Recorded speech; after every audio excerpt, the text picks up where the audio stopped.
Shalom Jemaat GBI Jerusalem, Alkitab suara hari ini terdapat dalam Titus pasal 1-3. Kitab Titus pasal 1. Dari Paulus, hamba Allah dan Rasul Yesus Kristus untuk memelihara iman orang-orang pilihan Allah dan pengetahuan akan kebenaran seperti yang nampak dalam ibadah kita dan berdasarkan pengharapan akan hidup yang kekal, yang sebelum permulaan zaman sudah dijanjikan oleh Allah yang tidak berdusta, dan yang pada waktu yang dikehendakinya telah menyatakan firman-Nya dalam pemberitaan Injil yang telah dipercayakan kepadaku sesuai dengan perintah Allah Juru Selamat kita. Kepada Titus, anakku yang sah, menurut iman kita bersama, kasih karunia dan damai sejahtera dari Allah Bapa dan Kristus Yesus Juru Selamat kita menyertai engkau. Aku telah meninggalkan engkau di Kreta dengan maksud ini, supaya engkau mengatur apa yang masih perlu diatur, dan supaya engkau menetapkan panatua-panatua di setiap kota, seperti yang telah ku pesankan kepadamu, yaitu orang-orang yang tak bercacat, yang mempunyai hanya satu istri, yang anak-anaknya hidup beriman dan tidak dapat dituduh karena hidup tidak senonoh atau hidup tidak tertib. Sebab sebagai pengatur rumah Allah, seorang penilik jemaat harus tidak bercacat, tidak angkuh, bukan pemberang, bukan peminum, bukan pemarah, tidak serakah, melainkan suka memberi tumpangan, suka akan yang baik, bijaksana, adil, saleh, dapat menguasai diri, dan berpegang kepada perkataan yang benar, yang sesuai dengan ajaran yang sehat, supaya ia sanggup menasihati orang berdasarkan ajaran itu, dan sanggup meyakinkan penentang-penentangnya. Karena sudah banyak orang hidup tidak tertib, terutama di antara mereka yang berpegang pada hukum sunat. Dengan omongan yang sia-sia, mereka menyesatkan pikiran. Orang-orang semacam itu harus ditutup mulutnya, karena mereka mengacau banyak keluarga dengan mengajarkan yang tidak-tidak untuk mendapat untung yang memalukan. Seorang dari kalangan mereka, nabi mereka sendiri, pernah berkata, "Dasar orang Kreta pembohong, binatang buas, pelahap yang malas."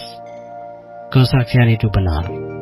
Karena itu, tegurlah mereka dengan tegas supaya mereka menjadi sehat dalam iman, dan tidak lagi mengindahkan dongeng-dongeng Yahudi dan hukum-hukum manusia yang berpaling dari kebenaran. Bagi orang suci semuanya suci, tetapi bagi orang najis dan bagi orang tidak beriman, suatu pun tidak ada yang suci. Karena baik akal maupun suara hati mereka najis. Mereka mengaku mengenal Allah, tetapi dengan perbuatan mereka menyangkal Dia. Mereka keji dan durhaka dan tidak sanggup berbuat sesuatu yang baik. Titus pasal 2. Tetapi engkau beritakanlah apa yang sesuai dengan ajaran yang sehat. Laki-laki yang tua hendaklah hidup sederhana, terhormat, bijaksana, sehat dalam iman, dalam kasih, dan dalam ketekunan. Demikian juga perempuan-perempuan yang tua, hendaklah mereka hidup sebagai orang-orang beribadah, jangan memfitnah, jangan menjadi hamba anggur, tetapi cakap mengajarkan hal-hal yang baik. Dan dengan demikian, mendidik perempuan-perempuan muda mengasihi suami dan anak-anaknya hidup bijaksana dan suci, rajin mengatur rumah tangganya, baik hati dan taat kepada suaminya, agar firman Allah jangan dihujat orang. Demikian juga orang-orang muda, nasihatilah mereka supaya mereka menguasai diri dalam segala hal. Dan jadikanlah dirimu sendiri suatu teladan dalam berbuat baik. Hendaklah engkau jujur dan bersungguh-sungguh dalam pengajaranmu, sehat dan tidak bercela dalam pemberitaanmu, sehingga lawan menjadi malu, karena tidak ada hal-hal buruk yang dapat mereka sebarkan tentang kita. Hamba-hamba hendaklah taat kepada tuannya dalam segala hal, dan berkenan kepada mereka. Jangan membantah, jangan curang, tetapi hendaklah selalu tulus dan setia, supaya dengan demikian mereka dalam segala hal memuliakan ajaran Allah Juru Selamat kita. Kasih karunia Allah menyelamatkan semua manusia. Karena kasih karunia Allah yang menyelamatkan semua manusia sudah nyata.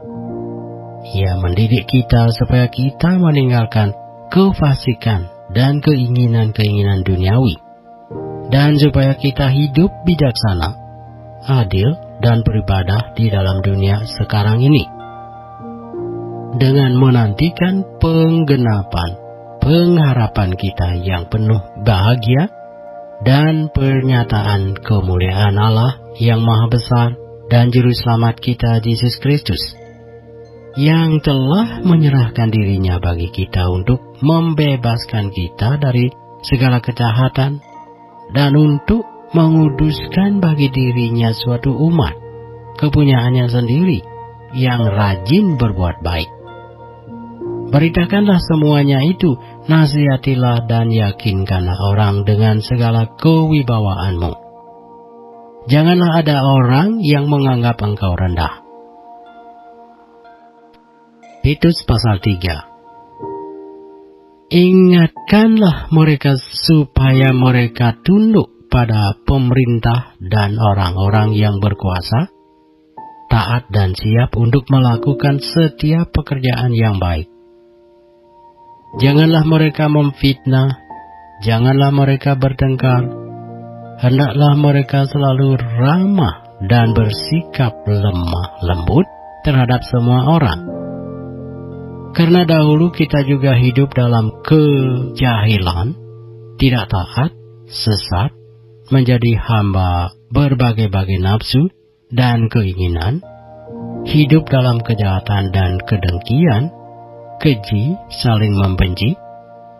Tetapi ketika nyata kemurahan Allah, Juru Selamat kita, dan kasih-Nya kepada manusia, pada waktu itu Dia telah menyelamatkan kita, bukan karena perbuatan baik yang telah kita lakukan, tetapi karena rahmat-Nya oleh permandian kelahiran kembali, dan oleh pembaharuan yang dikerjakan oleh Roh Kudus, yang sudah dilimpahkannya kepada kita oleh Yesus Kristus, Juru Selamat kita, supaya kita sebagai orang yang dibenarkan oleh kasih karunia-Nya, berhak menerima hidup yang kekal sesuai dengan pengharapan kita.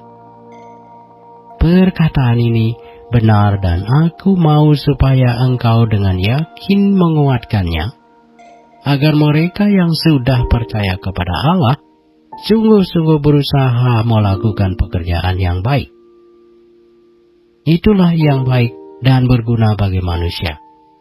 Tetapi hindarilah persoalan yang dicari-cari dan yang bodoh, persoalan silsilah, percekcokan, dan pertengkaran mengenai hukum Taurat, karena semua itu tidak berguna dan sia-sia belaka. Seorang bidat yang sudah 1-2 kali kau nasihati, hendaklah engkau jauhi. Engkau tahu bahwa orang yang semacam itu benar-benar sesat, dan dengan dosanya menghukum dirinya sendiri. segera sesudah kukirim Artemas atau Tikhikus kepadamu, berusahalah datang kepadaku di Nikopolis, karena sudah kuputuskan untuk tinggal di tempat itu selama musim dingin ini. Tolonglah sebaik-baiknya Zenas, ahli Taurat itu, dan Apolos dalam perjalanan mereka, agar mereka jangan kekurangan sesuatu apa. Dan biarlah orang-orang kita juga belajar melakukan pekerjaan yang baik untuk dapat memenuhi keperluan hidup yang pokok, supaya hidup mereka jangan tidak berbuah. Salam dari semua orang yang bersama aku di sini, dan sampaikanlah salamku kepada mereka yang mengasihi kami di dalam iman. Kasih karunia menyertai kamu sekalian.